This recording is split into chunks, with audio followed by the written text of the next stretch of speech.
Hey all, here OS Reviews. In this video, we're taking a quick look at the MOVENGINE Pro OWH Open headphones, the UM600s. They have a pretty striking profile that reminds me of a donut, with a hole in the center, and that's because if you're using them in this mode, you're able to have ambient awareness of what's going on in the external world. So you can have a conversation or notice if someone is passing you in the street without removing the headphones. But there's also a piece that you can snap on to block it off and have more noise isolation, similar to conventional headphones. Reminds me of the NWM1 headphones that made waves recently from a Japanese brand that tried to experiment with a similar concept, also having a really strange profile look there. It might be one of the more striking headphone designs after the whole Dyson headphone fiasco from a couple years ago, but at least they're trying to do something a little bit different. Likewise, in the world of smaller, true wireless buds, there have been more and more open-style headphones popping up for purposes like sports. We've seen many pairs now from Soundcore, as well as Bose and even Sony,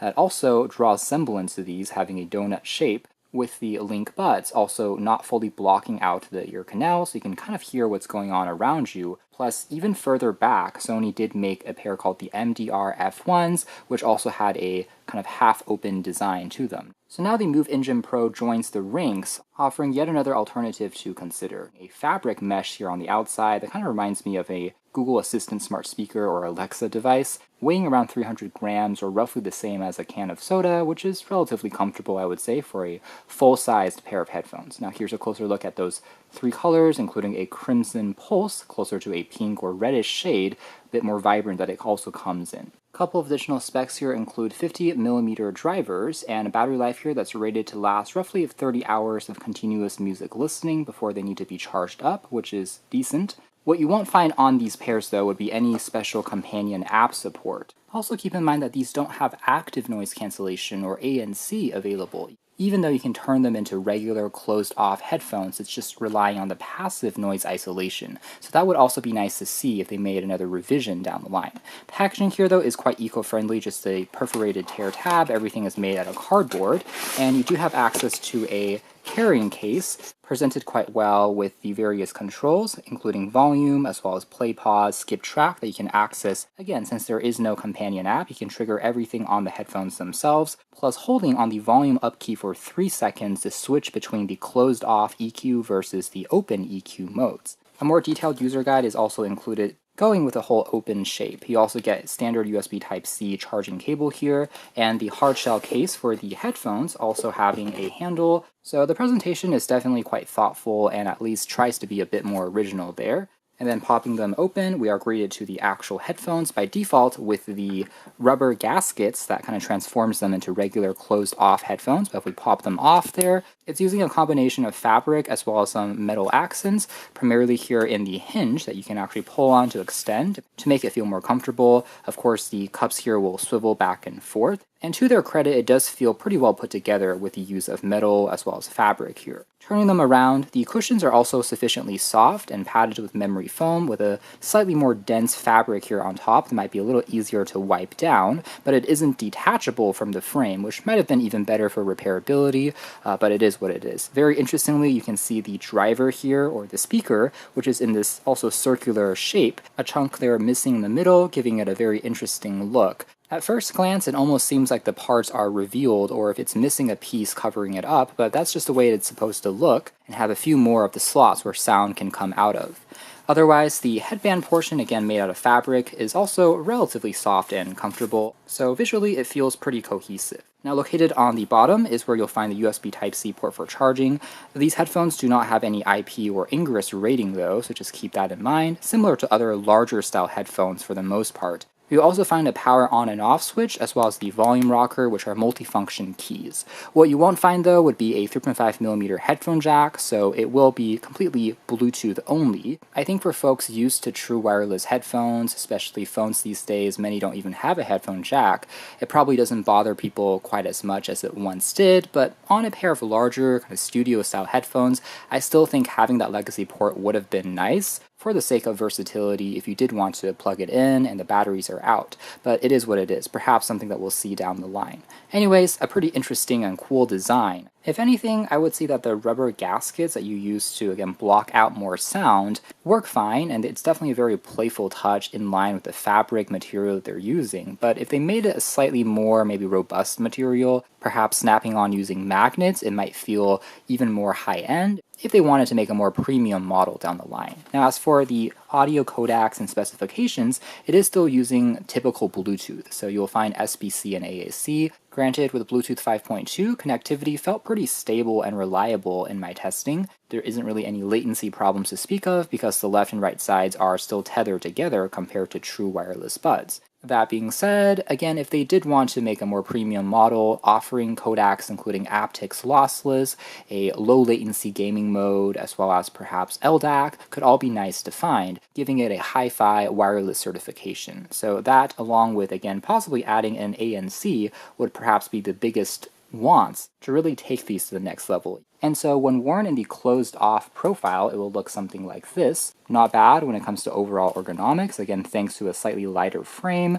I did feel like after a couple of hours of listening, they weren't too stressful, so comfort was generally good. And particularly in the open state like this, there's a bit more ventilation with air passing through as well, helping them feel less stuffy compared to traditional, larger studio-style headphones. Granted, when it comes to larger headphones in general, if you're using them specifically for sports, I mean, sure, maybe you can do some light jogging in them, but for more vigorous movements, I would probably still recommend true wireless buds if you want to just be even lighter as well as sweat-proof, waterproof. But these are not bad in terms of overall fit, I would say, and comfort. Moving into audio quality and performance, for the most part, I was satisfied.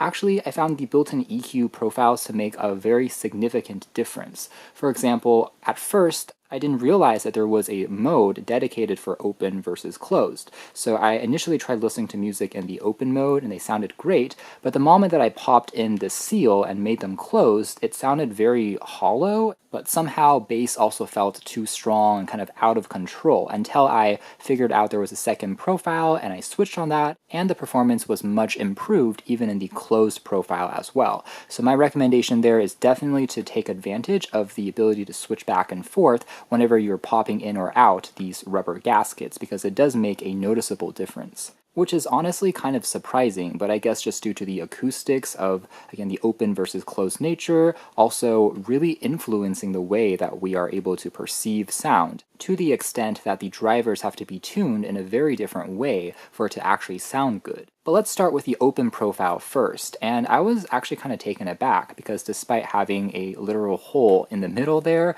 they still had plenty of impact when it came to bass. Very satisfying when you're listening to a drum beat, it quickly hits and then moves on, you can feel the impact for sure, and still when it came to instrumentals as well as vocals, mids and trebles still provided plenty of detail. It was pretty well balanced, and the open nature, again, similar to open style wireless buds that we have reviewed recently, such as the Soundcore Aero Fits, likewise allow you to be aware of what's going on without removing the headphones, with that spatial awareness. Now, admittedly, with a design like these that don't really block out the ear canal, there is still going to be a little bit of noise leakage if you're blasting out sound at the highest volume levels and someone is sitting right next to you. But if you're on a more crowded bus or subway and you're listening at a more maybe comfortable, reasonable 20-30% volume level, I wouldn't say it's that bad. Someone has to be really pressed against you to hear what's going on, and it fared better than I was expecting, similar to bone conduction headphones and other open style headphones that we've seen. But what's nice here is if you are worried about security, you could always just pop in the gaskets and kind of seal it off from your environment completely. So this little rubber gasket piece was surprisingly effective at truly blocking out most of the sound with it inserted, aside from, again, deeper engine noises as well as really loud chatter, fan sounds, things like that, which might be only repressed using ANC, will still be a weakness since that feature is missing on the software side of these headphones. And then with the closed-off state, as alluded to, you definitely need to switch the EQ profile, because if you don't, it will sound significantly worse. But with it properly calibrated, it actually is fairly similar, I would say, with the open sound as a whole in terms of the balance of mids versus trebles, and also bass isn't too dramatically different. So that is one thing where, again, if they had a dedicated app in the future which allowed you to further emphasize the bass if you are a bass head, as well as maybe treble boost for vocals, podcasts, things like that, could make them even more granular. Of course, you can always look at third-party apps, downloading something yourself, And that can work, but having a first-party app could just make them feel even more refined. But anyways, across both profiles, they were plenty loud in terms of volume output. Now, if we had to be really nitpicky, I would say that interestingly enough, I still tend to maybe prefer the open sounding profile just a touch more than the closed profile. But again, maybe it's down to the acoustics and perhaps the limitations of the EQ tuning, but I just found that the open sounding state seemed to have even better soundstage, as well as being able to delineate and separate minute details within a studio recording. It somehow felt even easier to pinpoint exactly what instrumental was playing, as well as the different direction it was coming from, versus in the closed state just was a little bit more compressed. Again, with the proper EQ switch activated, it's not going to be a super dramatic difference anymore, but still the open one tended to yield the best audio performance out of these headphones. So that was rather curious, maybe something I didn't expect. I honestly thought it would be the other way around, but must be the way that these are built,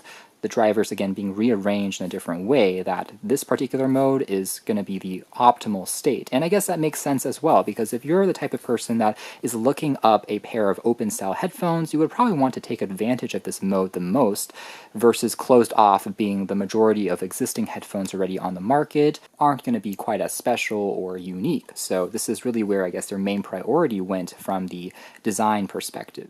Regardless, sound quality here I would say is very solid, offering a nice balanced sound that's easy to enjoy and get sucked into the listening experience the moment that you pop them on. So that is more or less it as far as our quick hands-on review of the rather interesting MOVENGINE Pro OWH open headphones. Again, it's an interesting trend that we're seeing more of these kind of open designs popping off recently, and now it's spreading to these larger style headphones as well. And there's definitely situations where something like this can be useful aside from looking really stylish and unique. And you have to communicate with your colleagues around you, but still hear audio that is coming out at the same time. This can be quite useful. Plus having a bit more ventilation of air passing through, adding to the ergonomics and comfort for longer listening sessions. As well as having the ability to block off noise in the closed state is a unique trick that I haven't seen on any of the other existing pairs with a similar concept. For instance, the ones we mentioned at the beginning of this video from Japan or Sony's designs certainly don't have a 2-in-1 mode. It's always going to be open sounding regardless of what you do. So I like this particular thought, making these a little bit more versatile. Now if we have to nitpick, again adding a few more high-res audio codecs, a 3.5mm headphone port, as well as, again, having ANC built in could all take it to the next level,